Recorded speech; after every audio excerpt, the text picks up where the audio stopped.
খরচ কেন ডাবল করে দিলাম? ছাত্রদল যুবদলের জন্য আলাদা কাউন্টার করে খরচ ডাবল করে দিয়েছি কেন?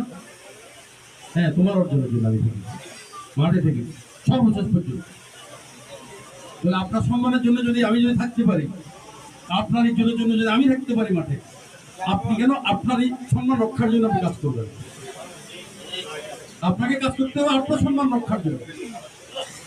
বাপ হয়ে যদি আপনি আপনার সম্মান রক্ষা করতে না পারেন, ছেলের কাছে তো প্রশ্নবিদ্ধ হবে কিনা যে তোমরা এমন দল করো, তোমরা জিততে পারো না, বলবে না?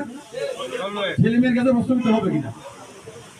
তাইলে আমার কথা হলো যে আমার যেটা দায়িত্ব ছিল, আমার দায়িত্ব তো আমি পালন করে দিয়েছি। আর আপনারা বলেছেন আপনারা ধানের শীষে ভোট দিতে পারেন না, ধানের শীষের ব্যবস্থা হয়েছে, হয় না? আপনারা বলেছেন আপনাদের নেতাকে আপনারা ভোট দিতে পারেন না। এখন তো সবে আছে, লোকে তো ধানের শীষ নিয়ে আসবে, অন্য কেউ তো আসবে না। এখন তো বর্গা দিব না, তাহলে বর্গায় যদি না দেয় এখন নিজের অর্জনের জন্য সবাইকে কাজ করতে হবে। জগন্নাথ ইউনিয়নে অনেক নেতা আছে, সিনিয়র যুব সাধারণ সম্পাদক যুবদলকে দায়িত্ব দিয়েছে, ওনার দায়িত্ব আছে।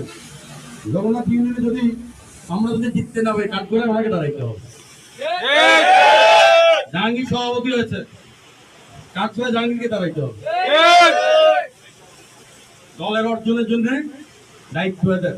গ্রাম কমিটি আছে, আমি তো আপনাদেরকে নেতা বানাইতে পদ দিতে তো আমি কার্পণ্য করিনি, দলের অর্জনের জন্য দিয়েছি।